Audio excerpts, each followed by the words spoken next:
Hello friend, आज के session में हम लोग देखेंगे एसएसटी है आपका सामाजिक विज्ञान है। तो टोटल आज के सेशन में क्वेश्चंस जो है मैं बता दूं आप लोग को 25 क्वेश्चंस हैं और यहाँ से आप लोग को एग्जाम में देखने के लिए मिलेगा। तो चलिए क्लास को स्टार्ट करते हैं। क्वेश्चन ऑफ फर्स्ट आप लोग की स्क्रीन पर आ चुका है और बताइए राइट आंसर क्या होगा इसका। भारत के उत्तरी क्षेत्र की कुल जनसंख्या पूर्वी क्षेत्र की कुल जनसंख्या से कितने प्रतिशत कम है, कम पूछा गया है। इसका राइट आंसर हो जाए यहाँ पे 30%। ठीक है, 36%, यानी कि 36% क्या है, कम है आपका। किससे? भारत के उत्तरी क्षेत्र की कुल जनसंख्या जो होती है पूर्वी क्षेत्र की कुल जनसंख्या से कम है आपका। तो आपका right answer D is the correct answer होगा 36%। ठीक है, नेक्स्ट क्वेश्चन मूव करेंगे। नेक्स्ट क्वेश्चन आ चुका है। अकबरनामा का डैश खंड अकबर के प्रशासन घर सेना राजस्व आय और उसके साम्राज्य के भूगोल से संबंधित है, जिसे आईने अकबरी के नाम से जाना जाता है। तो इसका राइट आंसर जो हो जाएगा आपका D is the correct answer होगा, तीसरा। ठीक है, तीसरा is the correct answer, D वाला। ठीक है, राइट आंसर क्या होगा? अकबरनामा तीसरा खंड अकबर के प्रशासन घर सेना राजस्व और उसके साम्राज्य के भूगोल से संबंधित है, जिसे आईने अकबरी के नाम से जाना जाता है। Next question. भारत में स्थित किस हड़प्पा स्थल से हाकरा मृद भांड के भंडार शामिल है, जो सिंधु घाटी सभ्यता के शुरुआती चरणों से पहले की बसावट की विशेषताएं हैं। ठीक है, विशेषता है। इसका राइट आंसर होगा इस क्वेश्चन का यहाँ पे A is the correct answer होगा, राखी गढ़ी। ठीक है, Rakhi Garhi is the correct answer होगा कि भारत में स्थित पूछा गया कि किस हड़प्पा स्थल में हाकरा मृद भांड के भंडार शामिल है, जो सिंधु घाटी सभ्यता के शुरुआती चरणों से पहले की बसावट की विशेषता है। तो राइट आंसर क्या होगा आपका? राखी गढ़ी। ठीक है, नेक्स्ट क्वेश्चन। माना जाता है कि गौतम सिद्धार्थ गौतम बुद्ध ने अंतिम अनुभूति के लिए बोध गाया जाने से पहले 6 साल तक निम्नलिखित में से किस स्थान पर पवित्रता पूर्वक ध्यान किया था। इस क्वेश्चन का जो राइट आंसर होगा यहाँ पे सी इज द करेक्ट आंसर होगा, डुगेश्वरी गुफा। ठीक है, डुगेश्वरी गुफा इज द राइट आंसर होगा। Next question. निम्नलिखित में से कौन सी हर्षवर्धन की पहली राजधानी थी? निम्नलिखित में से कौन सी हर्षवर्धन की पहली राजधानी थी? तो राइट आंसर होगा इस क्वेश्चन के यहाँ पे थानेसर। ठीक है, B is the correct answer होगा, Thanesar, B is the right answer. Next question. भारतीय राष्ट्रीय आंदोलन के दौरान कांग्रेस मंत्रालयों ने कब इस्तीफा दिया? तो इसका राइट आंसर होगा यहाँ पे B is the correct answer होगा, 1939 में इस्तीफा दिया था, 1939 में। भारतीय राष्ट्रीय आंदोलन के दौरान कांग्रेस मंत्रालयों ने आपका 1939 में, यानी कि 1939 में इस्तीफा दिया था, B is the right answer. Next question. 1942 में विंस्टन चर्चिल द्वारा गांधी जी और कांग्रेस के साथ समझौता करने का प्रयास करने के लिए किसे भारत भेजा गया था? इस क्वेश्चन का जो राइट आंसर होगा यहाँ पे A is the correct answer होगा, सर स्टैफोर्ड क्रिप्स के द्वारा भेजा गया था। ठीक है, sir Stafford Cripps. Next question. भारतीय राष्ट्रीय कांग्रेस और अखिल भारतीय मुस्लिम लीग ने प्रसिद्ध डैश के माध्यम से अंग्रेजों के खिलाफ भारत के संघर्ष के लिए एक साथ आने का फैसला किया तो इस क्वेश्चन का राइट आंसर होगा Lucknow pact 1916। A is the right answer, Lucknow pact 1916 में आने का फैसला किया था। ठीक है, नेक्स्ट क्वेश्चन। हरित क्रांति के संदर्भ में HYV बीज क्या है, जिन्हें चमत्कारी बीज भी कहा जाता है?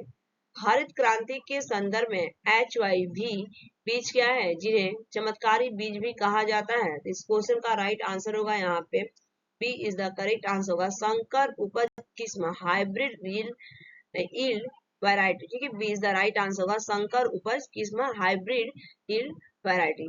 Next question. भारत का थार मरुस्थल विश्व का सबसे घनी आबादी वाला मरुस्थल है, जिसका जनसंख्या घनत्व कितना है? ठीक है, भारत का थार मरुस्थल विश्व का सबसे घनी आबादी वाला मरुस्थल है, जिसका जनसंख्या घनत्व कितना पूछा गया है। तो इसका राइट आंसर होगा यहाँ पे B is the correct answer होगा, 83 व्यक्ति प्रति मीटर स्क्वायर। ठीक है, right answer B is the correct answer. Next question. 11वीं पंचवर्षीय योजना की अवधि क्या थी? 11वीं पंचवर्षीय योजना की अवधि क्या थी? तो राइट आंसर होगा इस क्वेश्चन का यहाँ पे B is the correct answer होगा, 2007 से लेके 2012 तक की दिया, ठीक है। तो राइट आंसर हो जाएगा पर 2007 से 2012 तक के। नेक्स्ट क्वेश्चन, भारतीय संविधान का कौन सा अनुच्छेद मुख्यमंत्री के कर्तव्यों को परिभाषित करता है? भारतीय संविधान का कौन सा अनुच्छेद मुख्यमंत्री के कर्तव्यों को परिभाषित करता है? तो राइट आंसर होगा इस क्वेश्चन का अनुच्छेद 167, ठीक है, अनुच्छेद 167, 167, ठीक है। तो D is the right answer होगा। नेक्स्ट क्वेश्चन, वेद के अंतिम भाग को निम्नलिखित में से किस नाम से जाना जाता है? वेद के अंतिम भाग को निम्नलिखित में से किस नाम से जाना जाता है? तो इस क्वेश्चन का जो राइट आंसर होगा उपनिषद के नाम से जाना जाता है। B is the correct answer होगा, उपनिषद के नाम से जाना जाता है। नेक्स्ट क्वेश्चन, मुगल सम्राट बाबर ने निम्नलिखित में से किस स्थान पर राणा संगा और उनके सहयोगियों को हराया था? मुगल सम्राट बाबर ने निम्नलिखित में से किस स्थान पर राणा संगा और उनके सहयोगियों को हराया था? इस क्वेश्चन का जो राइट आंसर होगा आपका खानवा, खानवा इज द करेक्ट आंसर होगा, खानवा को हराया था, ठीक है। नेक्स्ट क्वेश्चन, निम्नलिखित में से कौन सा 1992 के सुधारों का विस्तार था? निम्नलिखित में से कौन सा 1892 के सुधारों का विस्तार था? 1892 के सुधारों का विस्तार था। तो इस क्वेश्चन का जो राइट आंसर होगा यहाँ पे सी इज द करेक्ट आंसर होगा 1909 का परिषद अधिनियम, 1909 का परिषद अधिनियम आपका सुधार था। नेक्स्ट क्वेश्चन, निम्नलिखित में से किसके द्वारा 1936 में पहली बार भारत के वन प्रकारों का वर्गीकरण किया गया था? तो इस क्वेश्चन का राइट आंसर हो जाएगा A is the correct answer होगा sir H G Champion, sir H G Champion, ये is the right answer. Next question, Bharat की पंचवर्षीय योजना के किस संस्करण को गाडगिल योजना के नाम से भी जाना जाता है?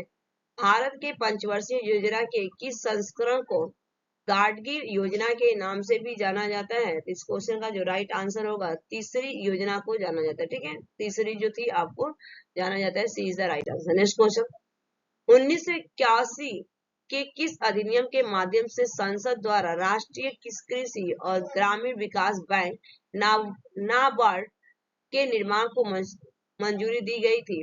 इस क्वेश्चन का जो राइट आंसर हो जाएगा यहाँ पे B is the correct answer होगा, अधिनियम 61 को मंजूरी दी गई थी, ठीक है, अधिनियम 61 को मंजूरी दी गई, B is the right answer. Next question, Bharat के सर्वोच्च न्यायालय का उद्घाटन को किया गया था?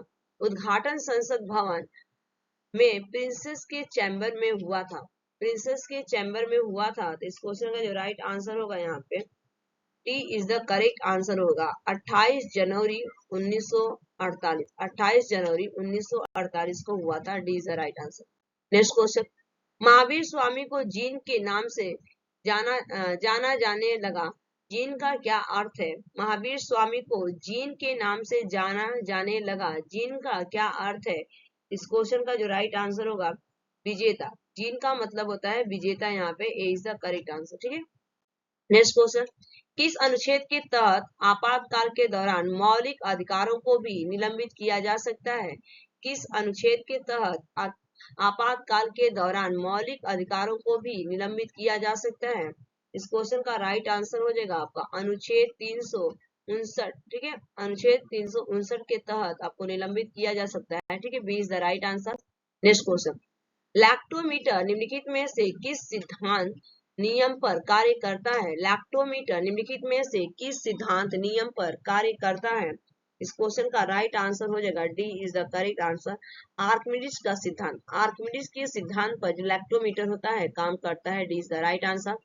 नेक्स्ट क्वेश्चन, भोजन के डिब्बों कैंस पर जिंक के स्थान पर निम्नलिखित में से किस धातु का लेप लगाया जाता है? भोजन के डिब्बों, ठीक है, डिब्बों पर जिंक के स्थान पर निम्नलिखित में से किस धातु का लेप लगाया जाता है? इस क्वेश्चन का जो राइट आंसर हो जाएगा T is the correct answer होगा, टीन का लेप लगाया जाता है, टीन, ठीक है, D is the right answer. Next question, आग के पास किस रसायन का अत्यधिक सूखा पाउडर छोड़ने से कार्बन डाइऑक्साइड निकलता है? आग के पास किस रसायन का अत्यधिक सूखा पाउडर छोड़ने से कार्बन डाइऑक्साइड निकलता है? तो राइट आंसर होगा सोडियम बाइकार्बोनेट होता है, ठीक है, सोडियम बाइकार्बोनेट। नेक्स्ट क्वेश्चन, निम्नलिखित में से किस बौद्ध स्तर पर महिलाओं को पहली बार संघ में नियुक्त किया गया था? निम्नलिखित में से किस बौद्ध स्तर पर महिलाओं को पहली बार संघ में नियुक्त किया गया था? इस क्वेश्चन का राइट आंसर होगा B is the correct answer. Vaishali में नियुक्त किया गया था। B is the right answer. ये आपके 25 क्वेश्चंस कंप्लीट हो गए आज। Thanks for watching this video. Bye bye, take care.